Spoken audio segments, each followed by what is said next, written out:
Glória a Deus. E é um tempo gostoso de passar com a família. Muitos irmãos certamente aí em viagem, familiares que moram longe, distantes, né? Mas nós temos o privilégio de nos reunirmos aqui em nome de Jesus. Então, meus amados, eu vou pedir a todos que abram comigo a sua Bíblia no livro do profeta Isaías, no capítulo 9. Isaías, no capítulo 9.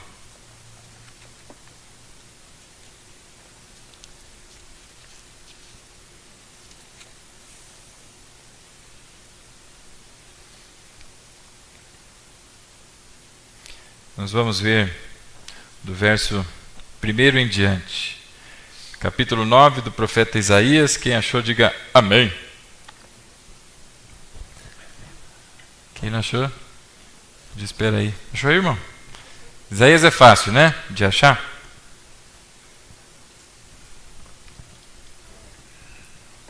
Verso 1. Assim diz a palavra do Senhor. Contudo, não haverá mais escuridão para os que estavam aflitos. No passado ele humilhou a terra de Zebulon e de Naftali, mas no futuro honrará a Galileia dos gentios, o caminho do mar junto ao Jordão. O povo que caminhava em trevas viu uma grande luz sobre os que viviam na terra da sombra da morte, raiou uma luz. Fizeste crescer a nação e aumentaste a sua alegria.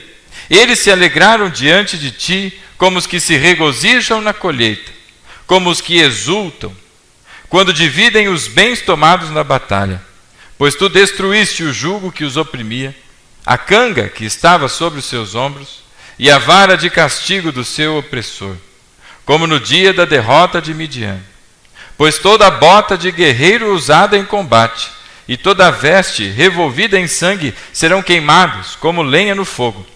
Porque um menino nos nasceu, um filho nos foi dado, e o governo está sobre os seus ombros, e ele será chamado Maravilhoso, Conselheiro, Deus Poderoso, Pai da Eternidade, Príncipe da Paz. Ele estenderá o seu domínio, e haverá paz sem fim sobre o trono de Davi e sobre o seu reino, estabelecido e mantido com justiça e retidão, desde agora para sempre. O zelo do Senhor dos Exércitos fará isso. Vamos orar, meus irmãos, até aqui a leitura. Feche os teus olhos onde você está. Oremos. Pai, obrigado, Senhor, por essa oportunidade de nos reunirmos, Pai, em Teu nome, para a celebração, Senhor, de mais este culto. Senhor, que tem o objetivo de agradecer ao Senhor, porque nasceu o nosso Salvador, o nosso Senhor, Jesus Cristo, o Messias esperado e que veio para nos trazer salvação. Obrigado, Senhor.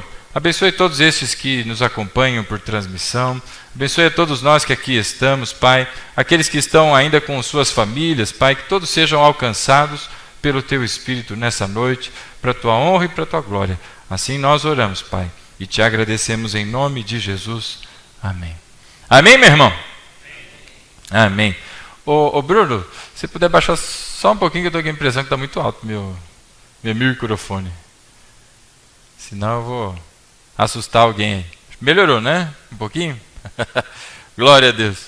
Meu irmão, você já confiou em alguma coisa, confiou em alguém e deu ruim para você?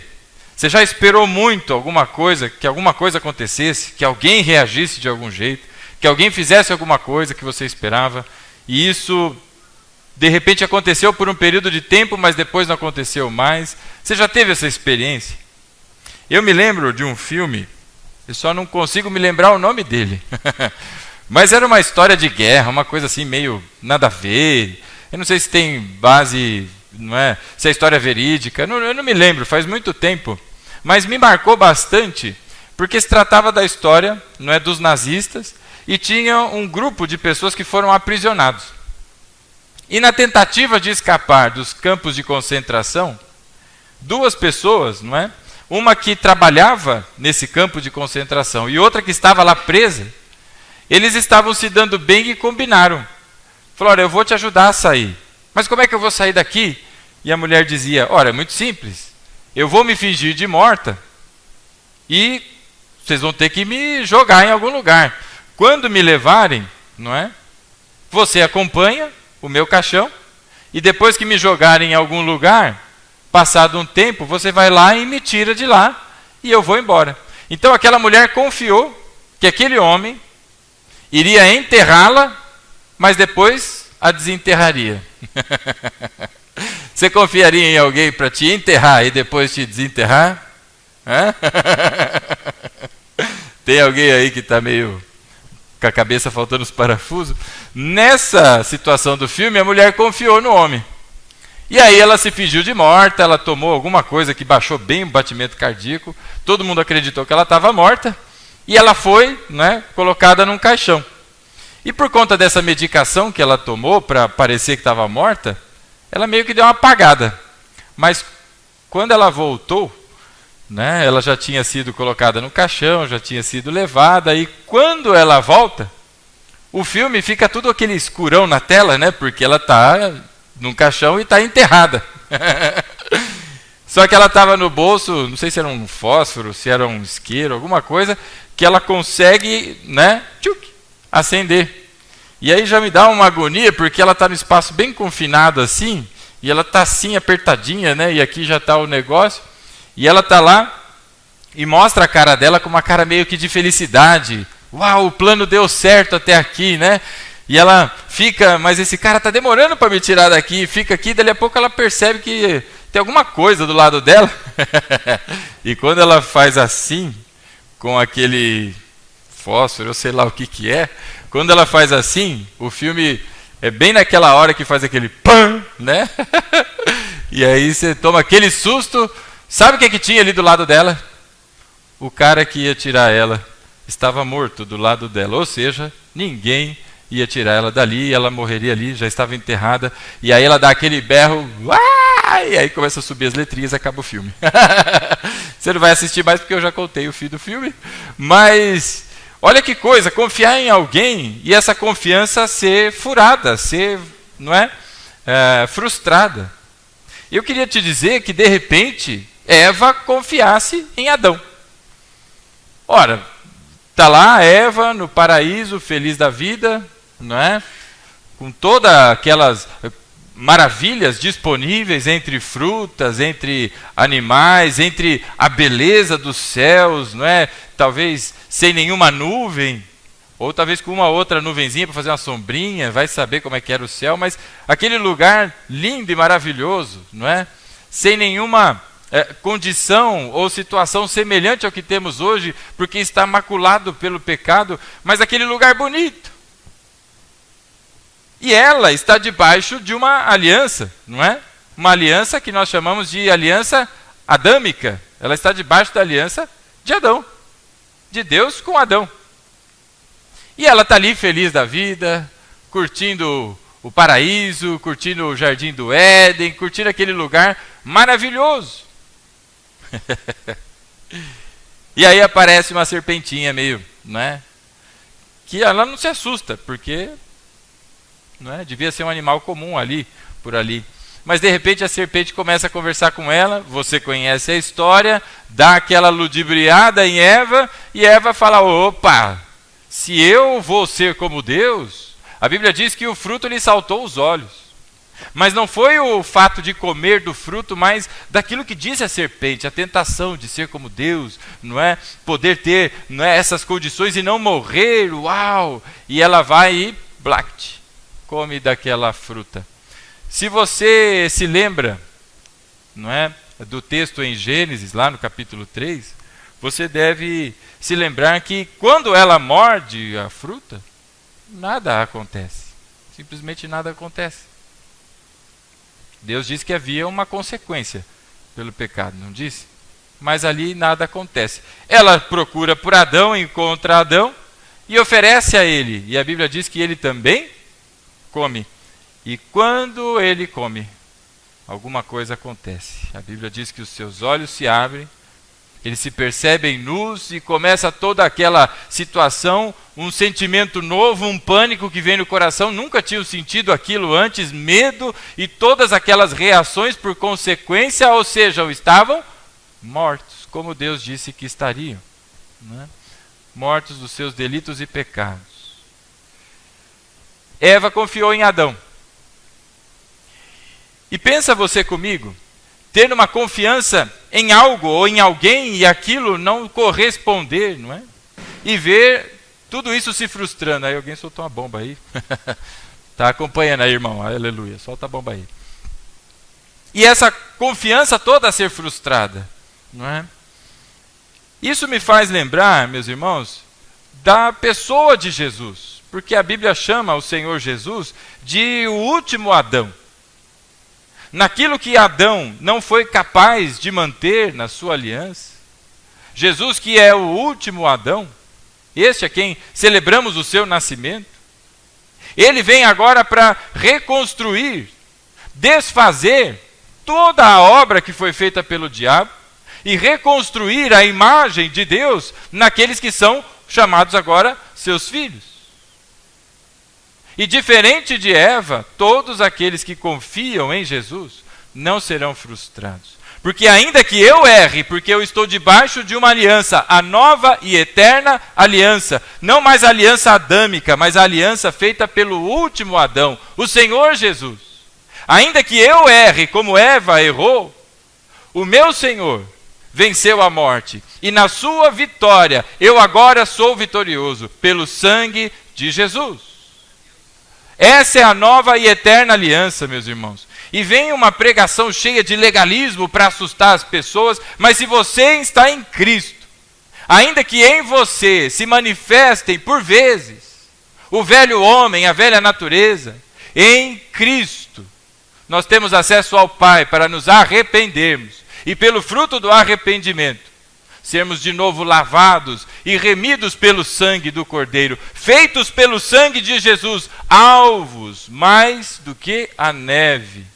E como está circulando por aí uma bobagem que eu tomei conhecimento esses dias, não é? Isso não tem nada a ver com racismo, meu irmão, tem a ver com a obra de Jesus. É o que Jesus faz nos limpando do pecado, lavando as nossas vestes, todos, brancos, negros, vermelhinhos, amarelinhos, eu sei lá como é que chama aí a classificação, todos que estão em Cristo são lavados pelo sangue de Jesus e têm as suas vestes alvas mais do que a neve, porque não há uma mácula no sangue de Jesus, absolutamente nada.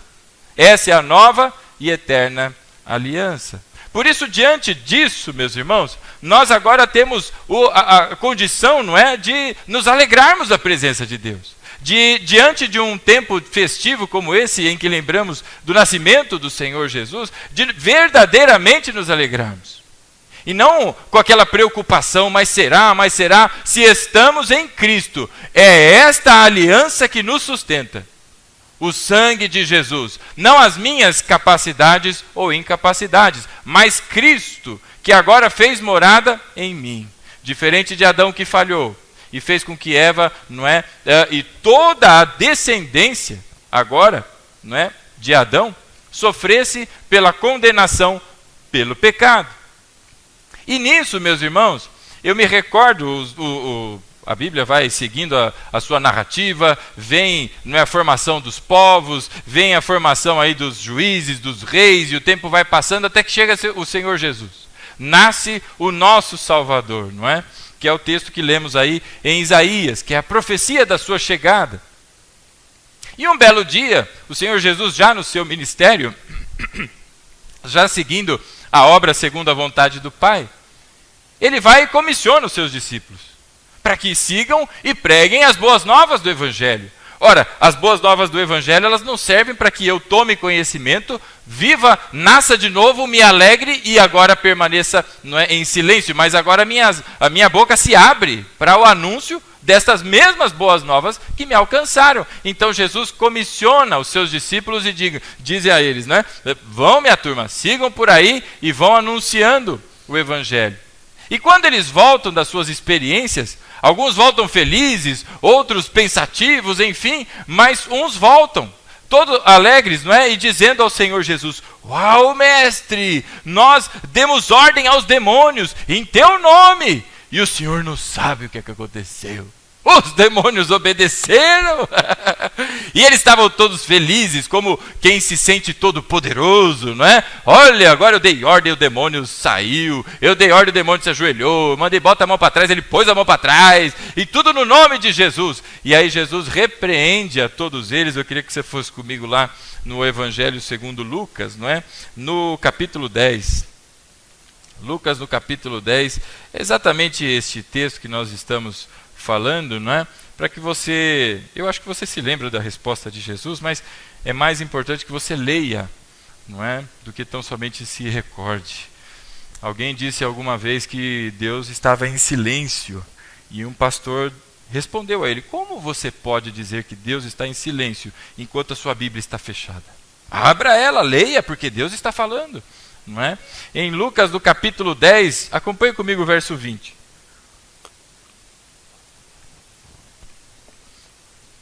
Ele diz o seguinte: contudo, alegrem-se, não porque os espíritos se submetem a vocês, mas porque os seus nomes estão escritos nos céus.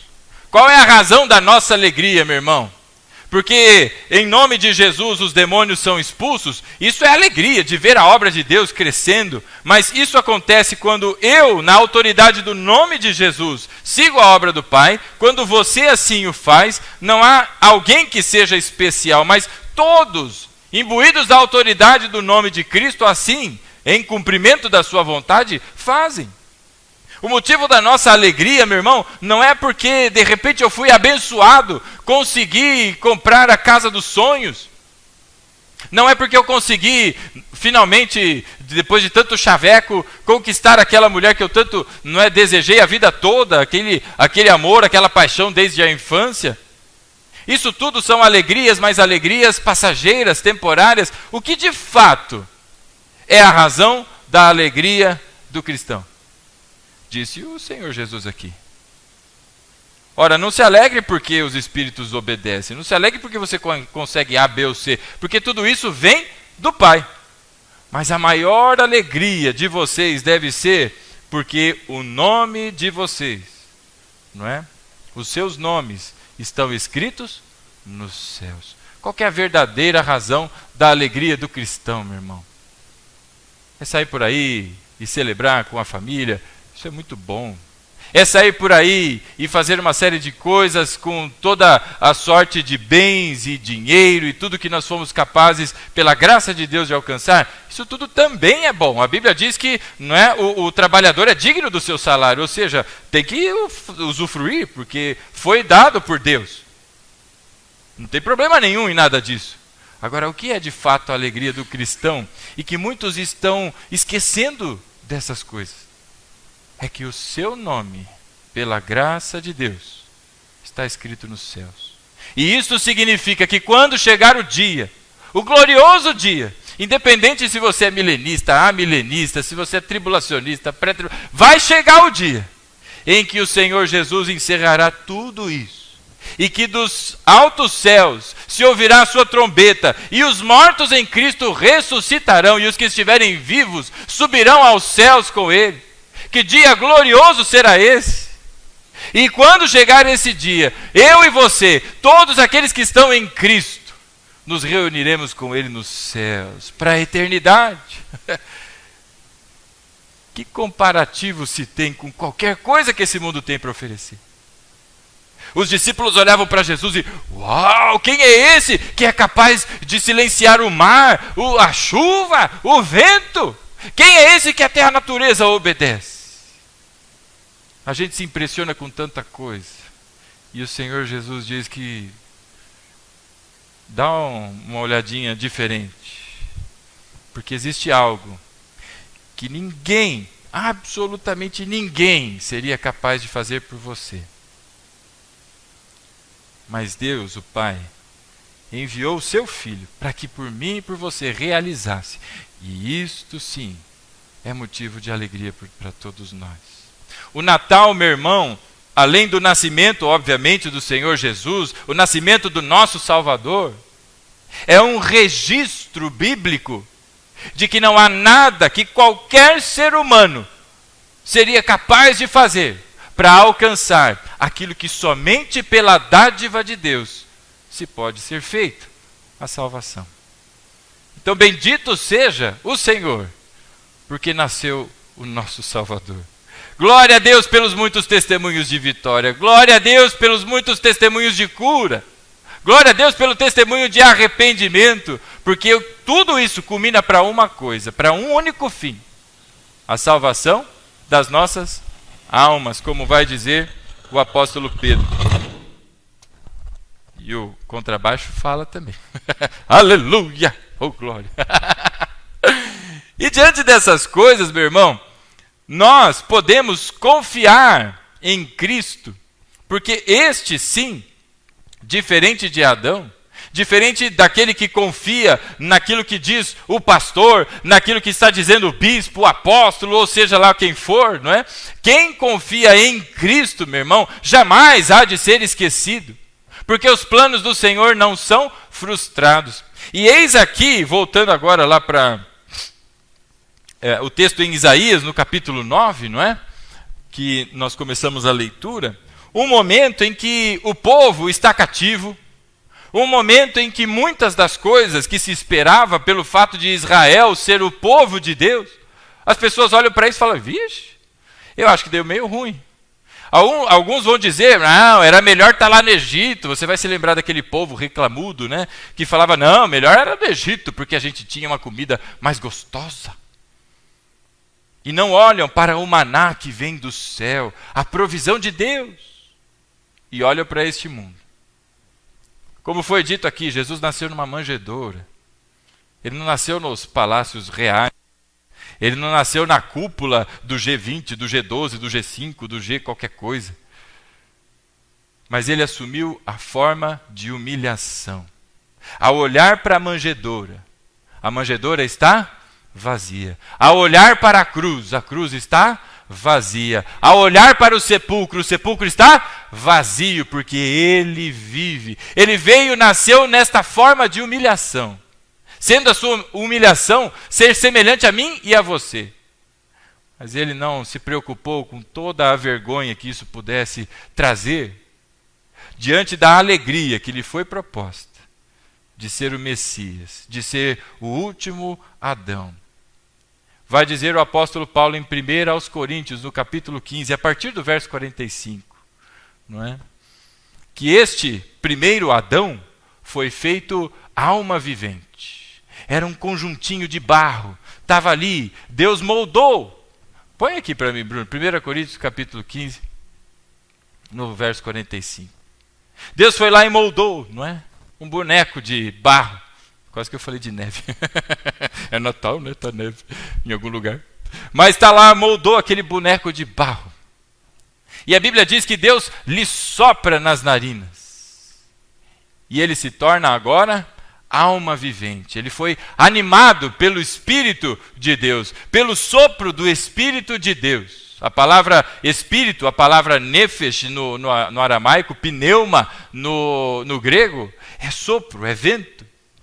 No sopro do Senhor, nas narinas daquele bonequinho de barro, ele se torna alma vivente. Mas Paulo diz que o primeiro Adão tornou-se alma vivente, ou ser vivente, como está na NVI. Mas o último Adão, ele não é só uma alma vivente, mas ele é espírito vivificante. Ele é este sopro que dá vida. Ele é este sopro de Deus. É o Espírito de Deus que dá vida. Ele veio para dar vida.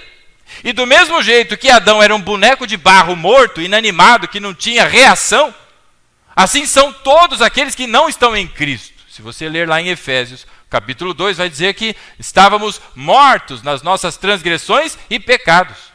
Mas veio o Espírito do Senhor sobre mim e sobre você. Do alto dos céus, da eternidade, ecoou o meu nome, ecoou o seu nome, e Deus nos ressuscitou dos mortos, soprando sobre nós o seu poder, que é incomparável, e nos trouxe da morte para a vida. Porque agora nós temos este que é o último Adão, o nosso Senhor, o nosso Salvador, que ele é Espírito vivificante. Ele dá vida, a sua essência é vida, e agora multiplica essa vida em mim e em você. Louvado seja Deus por isso. E no capítulo 9 lá de Isaías, vamos voltando ali a nossa leitura, o povo estava diante de cativeiros, de problemas, de divisão entre reinos, reino do norte, reino do sul, e todas as dificuldades que Israel vivia à altura em que o profeta Isaías foi levantado. Mas eis que vem a mensagem de Deus a Isaías, dizendo lá: contudo não haverá mais escuridão para os que estavam aflitos. Meu irmão, que mensagem tremenda e maravilhosa. Você já se viu como aquela mulher num caixão, presa, sem ter condição de se mexer para um lado para o outro, não tem o que fazer, ela não tem condições de sair daquele lugar. Assim estávamos todos nós, aprisionados na morte. Mas nós não confiamos em um que está morto ao nosso lado, nós confiamos num que vive, e vive para todo sempre. E nos tirou da cova, nos ressuscitou para a vida. Por isso, meu irmão, não há mais escuridão para aqueles que estavam aflitos, preocupados, o que haveria de ser, porque agora nós estamos na mão deste que é o Todo-Poderoso. E ele diz: no passado foi humilhada a terra de Zebulon e Naftali, mas no futuro honrará a Galileia dos gentios. Aleluia! Se você conhece o Novo Testamento, meu irmão, se você conhece os evangelhos, você vai identificar que um dos lugares que Jesus mais passou tempo em pregação, em execução de milagres e tudo, foi aonde? Na Galileia. E ali estava o Senhor Jesus, não é? Em Cafarnaum e andando por toda aquela região. Mas olha só o que é que diz: no futuro honrará a Galileia dos gentios, o caminho do mar junto ao Jordão. Onde é que o Senhor Jesus, não é, tem um encontro com João Batista? Senão ali no Rio Jordão. Então se fala, obviamente, é um texto messiânico, não é? E olha o verso 2. O povo que caminhava em trevas viu uma grande luz. Sobre os que viviam na terra da sombra da morte, raiou uma luz. Se você entende o Evangelho, se você lê as Sagradas Escrituras e compreende a palavra do Senhor, se o Espírito de Deus habita em você, sobre você que andava no vale da sombra da morte, raiou uma luz. Diz aqui o profeta Isaías, essa luz, meu irmão, é o Senhor Jesus. Vá comigo agora lá em João, Evangelho segundo João, no capítulo 1. Bora tirar a teia de aranha da Bíblia, né? Oh, coisa boa.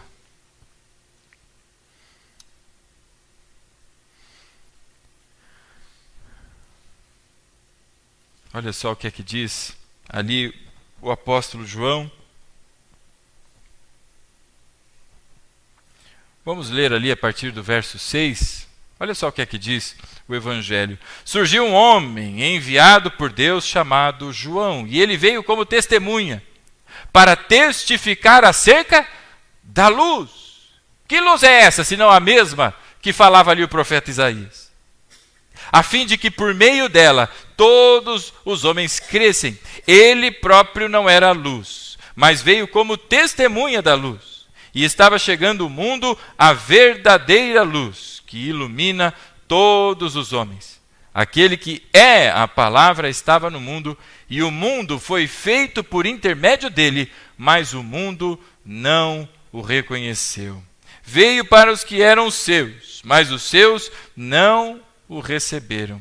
Contudo, os que receberam, aos que creram em seu nome, deu-lhes o direito de se tornarem filhos de Deus, os quais não nasceram por descendência natural, e nem pela vontade da carne, nem pela vontade de algum homem, mas nasceram de Deus. Glória a Deus por essas palavras, porque não depende de nenhum de nós. E lá em Isaías, se você prestou atenção no texto, ele diz que aqueles que caminhavam em trevas viram uma grande luz, no versículo 2. Estavam mortos, assim como Adão, naquele bonequinho, estava morto, inanimado, não tinha vida. Mas viram uma grande luz, e esta grande luz veio sobre aqueles que andavam na terra da sombra da morte. Verso 3: E fizeste crescer a nação e aumentaste a sua alegria. E eles se alegraram diante de ti, como os que se regozijam na colheita, como os que exultam quando dividem os bens tomados na batalha. Quem são estes que estão alegres? São estes que viram a luz. Foram estes que aceitaram a Cristo, que viram e reconheceram o Messias. Mas João diz que ele veio para os seus. A luz, que foi testemunhada por João Batista, veio, a luz do mundo, veio e habitou entre nós. Mas alguns preferiram as trevas do que a luz. Mas aos que creram no seu nome, deu-lhes a prerrogativa de se tornarem filhos de Deus. Por isso, no verso 3 diz aqui, do capítulo 9 de Isaías: fizeste crescer a nação e aumentaste a sua alegria, e eles se alegraram diante de ti, como os que regozijam na colheita, como os que exultam quando dividem bens tomados na batalha. Preste atenção. A colheita, por mais que tenha esforço dos homens em trabalhar a terra, em semear, em fazer as coisas, quem que faz crescer? Quem dá o fruto? E numa batalha, ainda que se ganhe a batalha, o despojo, partilhar de tudo aquilo. Isaías está dizendo que a alegria destes que viram a luz é semelhante àqueles que fazem uma grande colheita. Ou seja, se refere a algo grandioso, maravilhoso, algo que é novo e que está sendo alcançado por estes que estavam na escuridão, estavam na morte, mas agora se alegram com essa abastança da parte de Deus. E no versículo 4, pois tu destruíste o jugo que os oprimia, a canga que estava sobre os seus ombros e a vara de castigo do seu opressor, como no dia da derrota de Midian. Pois tu destruíste o jugo, pois o Senhor destruiu o jugo. E por isso há alegria, porque agora há liberdade. Tudo aquele peso que estava sobre os ombros foi tirado, a vara de castigo foi quebrada. No versículo 5, toda bota de guerreiro usada em combate e toda veste revolvida em sangue serão queimados como lenha no fogo. Meu irmão, não precisa mais batalhar. Sabe a bota de guerreiro? Sabe essa bota que você bota, tipo a bota do Batman, que tem 500 mil, cinto do Batman, sabe esse monte de coisa, vai para a batalha. Isso tudo, meu irmão, será lançado no fogo. Essas vestes todas revolvidas em sangue, diante de tanta batalha, de tanta angústia, tudo isso agora já não se faz mais necessário, porque na vitória do Senhor, porque Ele destruiu o jugo, nós agora seguimos com essa vitória.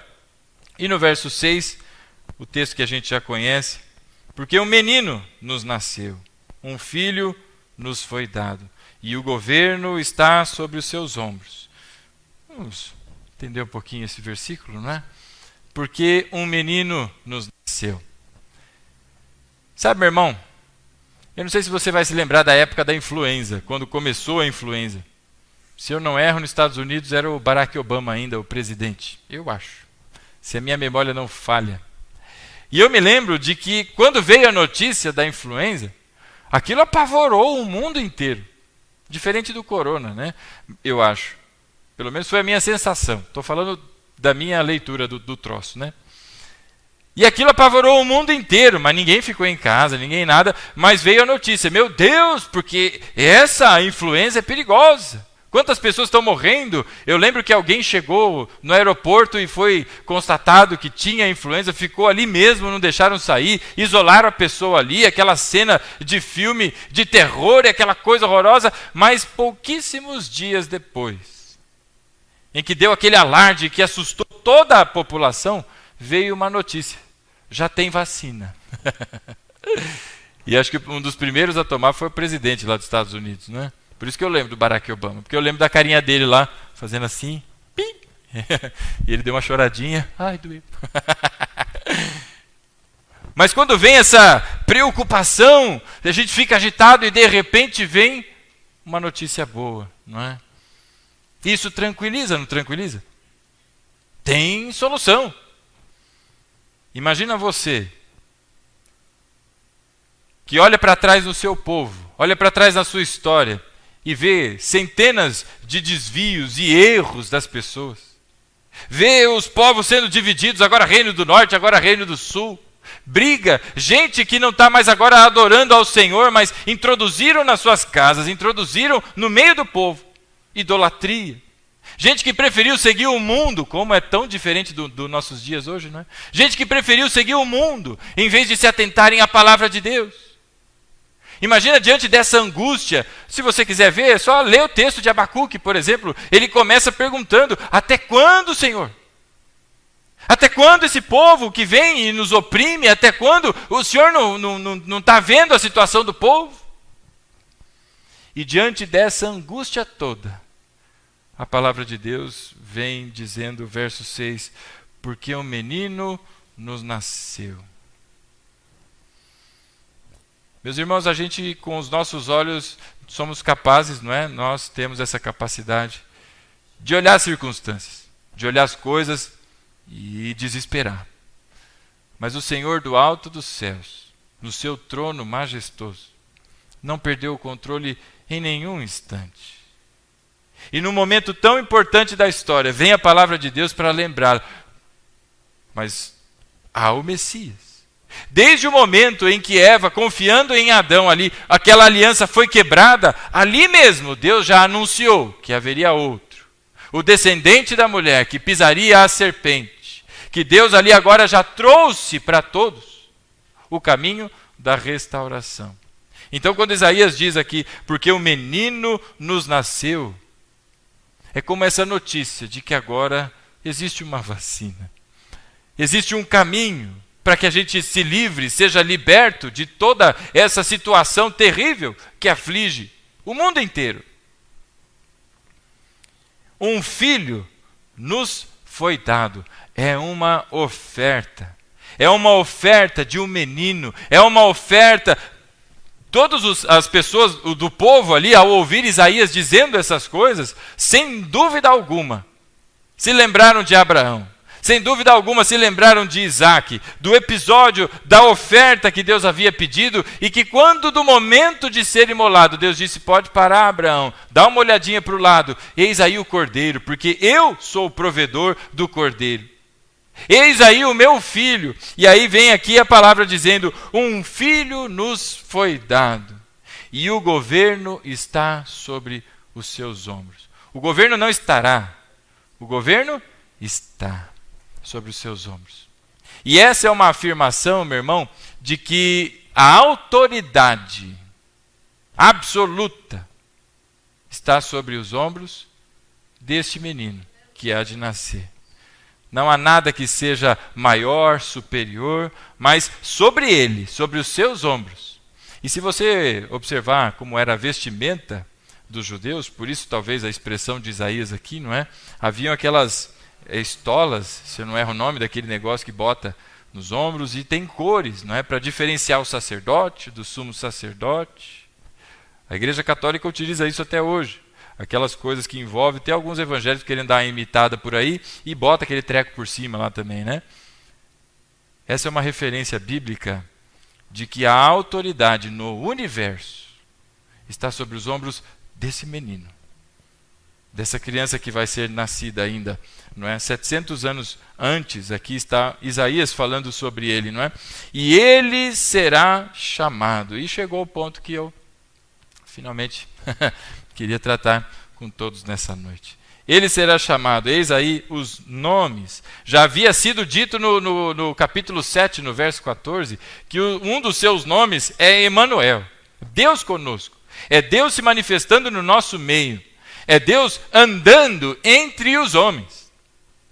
Assim como no tabernáculo, a presença de Deus, que o objetivo não é de ser o tabernáculo e não o templo, era para que a presença de Deus pudesse circular no meio do povo e não ficar presa, fixada num lugar, mas não é, se movimentando, é esta simbologia.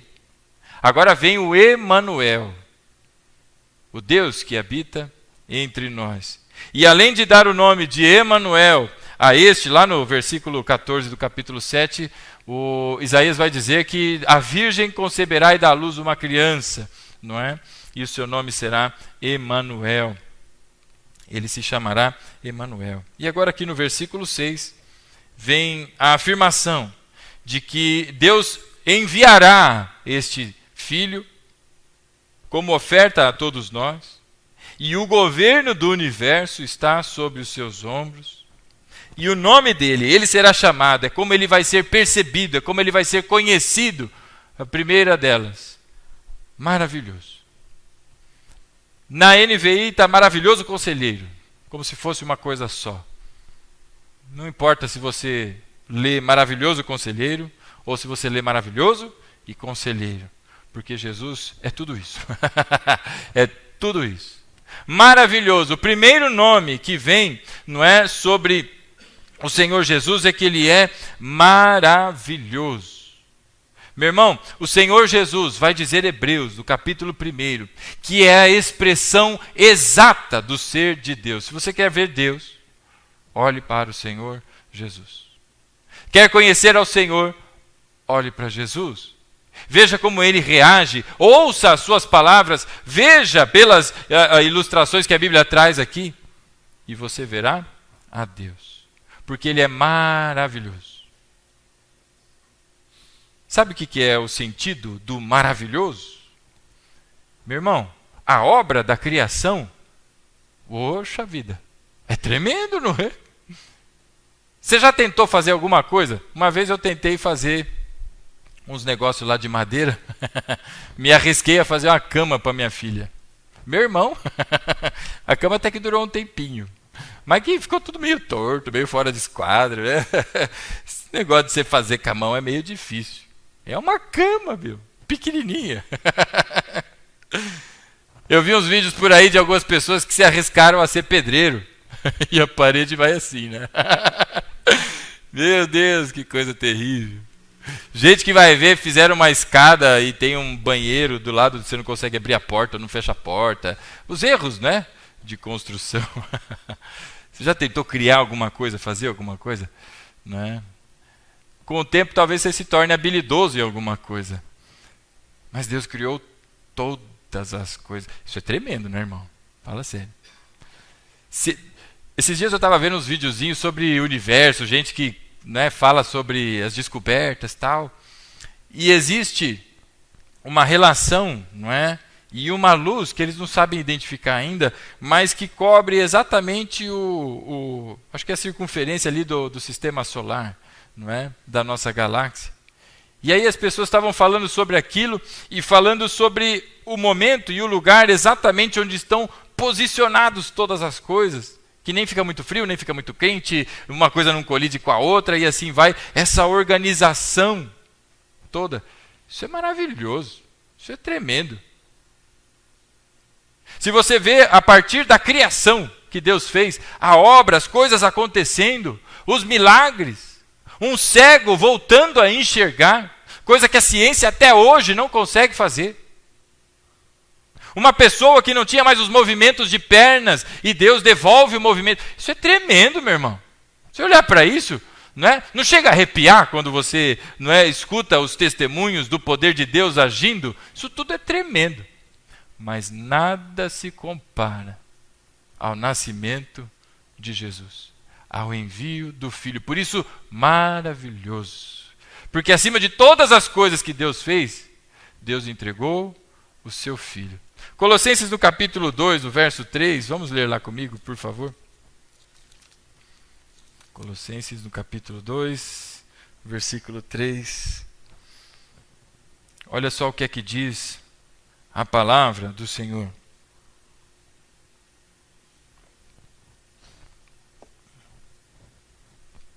Paulo diz assim no verso 3: nele estão escondidos todos os tesouros da sabedoria e do conhecimento. Nele que é em Cristo. Se você ler o versículo anterior, não é?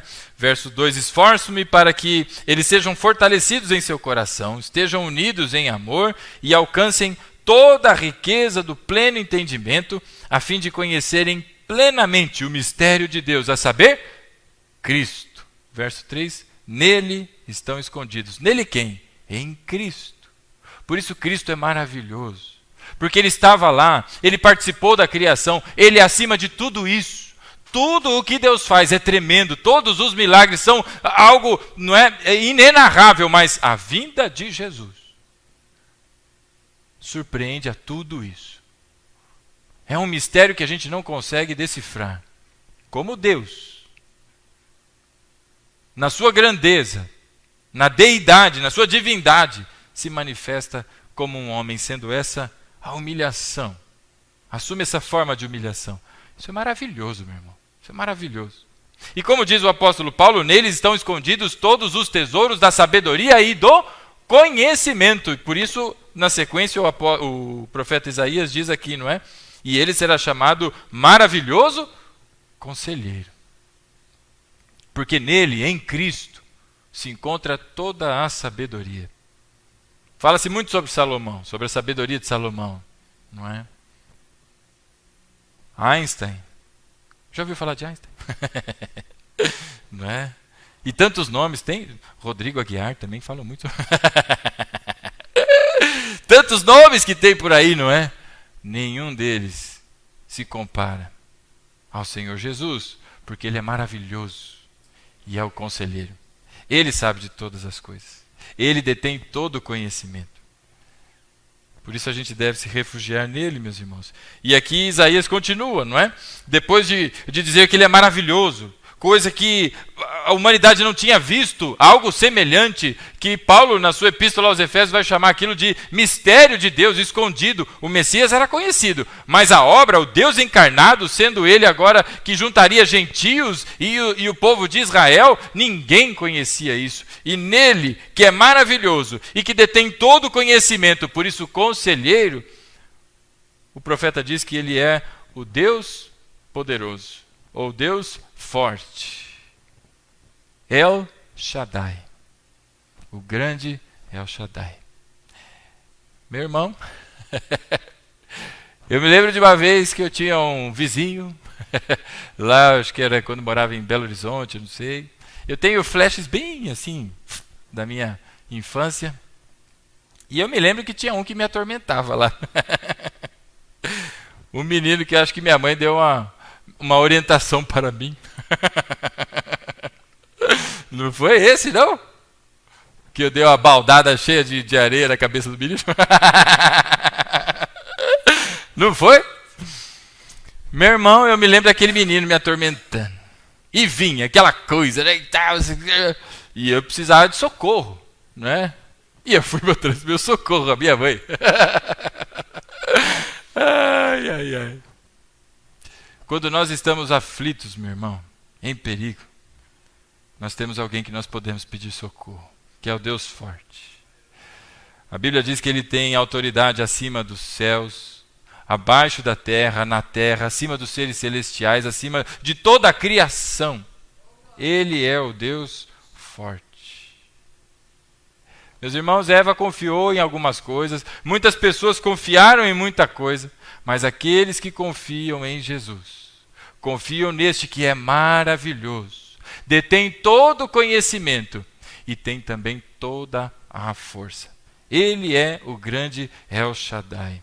E isso aqui, meus irmãos, no tempo de Isaías, 700 anos antes do nascimento de Jesus, isso chocou as pessoas, porque este é um título, El Shaddai, é um título que se dirige tão somente a Deus. Ora, mas alguns versículos antes, no capítulo 7, no verso 14, Isaías já disse que ele era o Emanuel, Deus conosco. É o Todo-Poderoso. E aí Isaías continua, Pai eterno, como está na NVI, ou Pai da eternidade, como a gente conhece aí pela Almeida, não é? Pai da eternidade. Ora, por que Jesus é o Pai da eternidade? Existem várias maneiras, não é? Que a gente pode observar este título de Jesus, sendo aqui o Pai da eternidade. Nós conhecemos que Jesus participou da obra da criação, ele é o Deus criativo, ele tem poder para criar. Disse João, Tudo que foi feito por intermédio dele. E sem ele, nada do que se fez teria sido feito. É em Cristo que todas as coisas são criadas. Agora, quando nós olhamos aqui para o Pai da eternidade, não é só porque Jesus estava presente eternamente num período que a gente, para pensar num tempo que não tem tempo, não é? Antes que o universo fosse criado, ele já estava lá. Antes de tudo, ele é. Por isso o Pai da eternidade. Mas o sentido aqui, de Isaías, não é só uma referência ao Deus eterno, mas é também a sua obra, porque é a luz que veio no meio das trevas. É aquela alegria que vem para aqueles que estão aflitos. E que alegria é essa? Que agora, através do seu sangue, nós temos acesso à vida eterna e não à morte eterna. Por isso ele é o Pai da eternidade. Ele abre os portões para que eu e você possamos então agora caminhar nos passos rumo ao nosso lar. Ele é o Pai da eternidade. Como diz lá em 1 Coríntios, do capítulo 15, que nós lemos. Através do primeiro Adão, que foi alma vivente, agora vem o último Adão, que é espírito vivificante. E a vida que ele dá não é uma vida perecível, mas é uma vida eterna. Por isso, Pai da eternidade, Príncipe da paz. Nossa, meu irmão, olha aí, Príncipe da paz. Nós podemos entender isso com muita clareza, não é? Príncipe da paz, porque onde Jesus está, meu irmão, a luz veio e dissipou todas as trevas. Então a paz não só de Deus conosco, como vai dizer em Romanos no capítulo 5, o texto de Romanos no capítulo 5 é tremendo, meu irmão. Recomendo você que você leia e que você estude, que desfrute da palavra. Porque lá vai dizer, não é? Justificados nós fomos agora pela fé e temos paz com Deus. Ele reconciliou a humanidade consigo mesmo. Por isso ele é o príncipe da paz. Porque ele promove pelo seu sangue o governo que está sobre os seus ombros. Ele promove a paz. E uma paz que não é frágil e que não depende de acordos ou vínculos ou alianças, mas é uma paz que ele estabelece, porque ele é o Deus forte. Por isso nós podemos confiar, meu irmão. Porque ele é o Deus forte. Louvado seja o Senhor. E na continuidade, não é, depois de dizer que ele é o príncipe da paz, é aquele que cria e que sustenta a paz, vem o versículo 7, onde, para todos aqueles que estão aflitos, vendo os problemas, e os problemas continuam, mas pastor, glória a Deus por todas essas palavras, mas eu estou olhando para as coisas e as coisas parecem do mesmo jeito. As pessoas que estão ouvindo Isaías a dizer, não é? Olha, nós continuamos aqui no cativeiro, nós estamos vendo aqui as condições, está difícil. E aí vem o verso 7. Ele estenderá o seu domínio e haverá paz sem fim.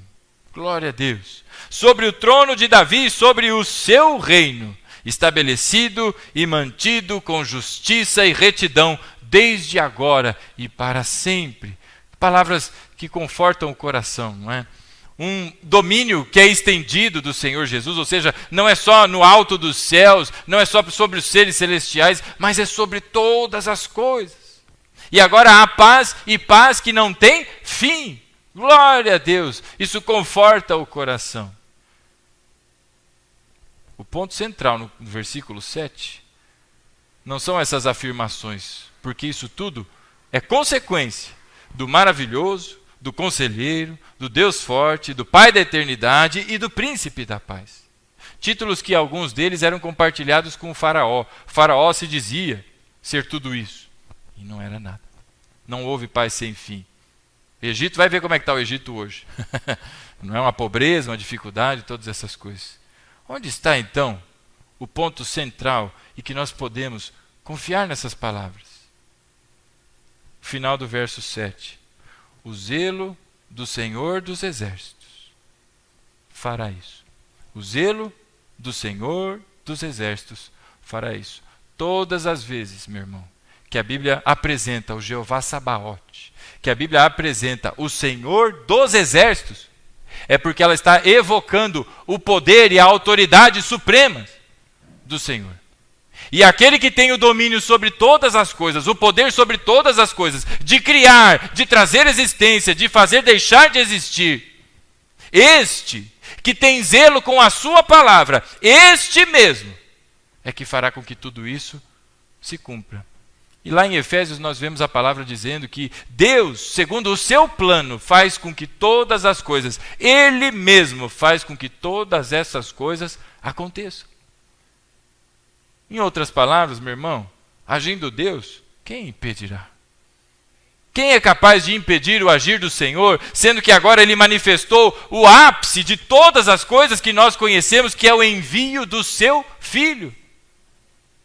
As pessoas estão por aí preocupadas, às vezes, com milagres, com coisas materiais e tudo, e se maravilham com aquilo que pode ser feito, com os dons e talentos que o Senhor distribui pelo seu Espírito às pessoas, mas se esquecem que o verdadeiro motivo da nossa alegria é que o nosso nome foi escrito nos céus, através do sangue de Jesus. Essa é a maior das alegrias, meus irmãos. E agora tudo isso é possível, porque o zelo do Senhor dos Exércitos, aquele que não mente, aquele que não volta atrás, aquele que é o Todo-Poderoso, este, o que tem domínio sobre todas as coisas, é quem fará com que isso aconteça. E nós estamos aqui celebrando a verdade das Escrituras.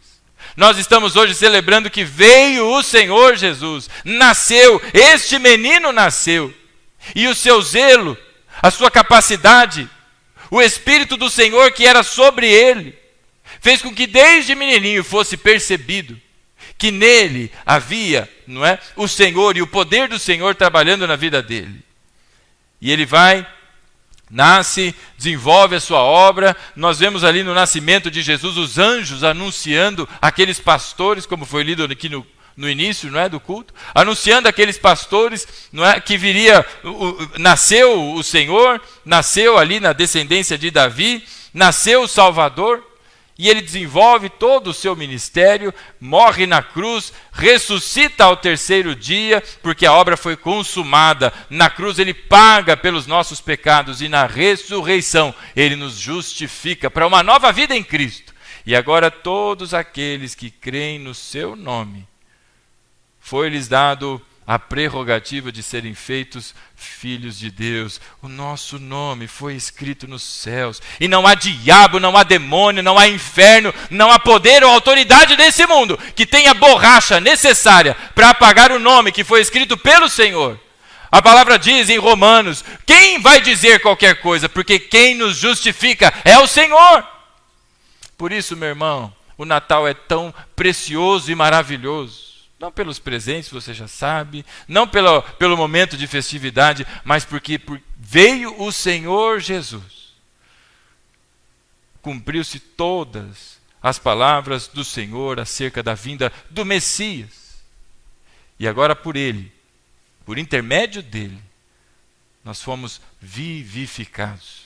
Nós fomos feitos, não é, almas viventes. E agora pelo Espírito vivificante, que é Cristo, nós ganhamos vida nova em Cristo. E todos estes que tiveram a oportunidade do segundo nascimento, de nascerem não debaixo de uma aliança, como foi a de Adão, mas debaixo da nova e eterna aliança. Nós viemos, meu irmão, não para ficar com os lábios cerrados e olhando para as pessoas e dando paz do Senhor e glória a Deus, mas para abrir a nossa boca e a anunciar em tempo e em fora de tempo que Cristo veio, nasceu, o menino nos foi dado, Deus nos deu o seu Filho, o precioso. Deus não voltou atrás da sua palavra e olhou e falou, puxa, eu acho que é muito para esse povo aqui, eu não vou dar meu filho não, vou mandar um anjinho aí para tentar. Não, mas Deus fez o que nenhum de nós podia fazer. Nem Madre Teresa de Calcutá, nem as pessoas que são julgadas aí e recebem títulos de santo por aí, é santo não sei o quê, santo Bhattacharya, esse monte de santo, ninguém podia fazer o que só Cristo pôde fazer por todos nós. Por isso, bendito seja o nome do Senhor, porque o zelo deste, que é o Senhor dos Exércitos, fez tudo isso acontecer. e veio o Senhor Jesus. E agora fica a minha pergunta: vale a pena confiar no Senhor, meu irmão? Vale a pena esperar nele? E esperar não é sabendo que o nosso nome foi escrito nos céus. E agora, ainda que a gente passe por tormentas aqui nesse lugar, ainda que a gente enfrente a pior das situações, ou das melhores, por que não? Deus é poderoso para fazer isso e infinitamente mais. Mas independente de qualquer coisa, a minha alegria não está em nada disso, mas está no fato de que o meu nome, por Cristo, pela graça, foi escrito nos céus. É disso que se trata o Natal. A esperança de uma vida nova em Cristo, a esperança de ser ressuscitado, de estar agora vivendo nessa nova natureza. E tudo isso só foi possível porque o zelo do Senhor dos Exércitos fez se cumprir a sua palavra.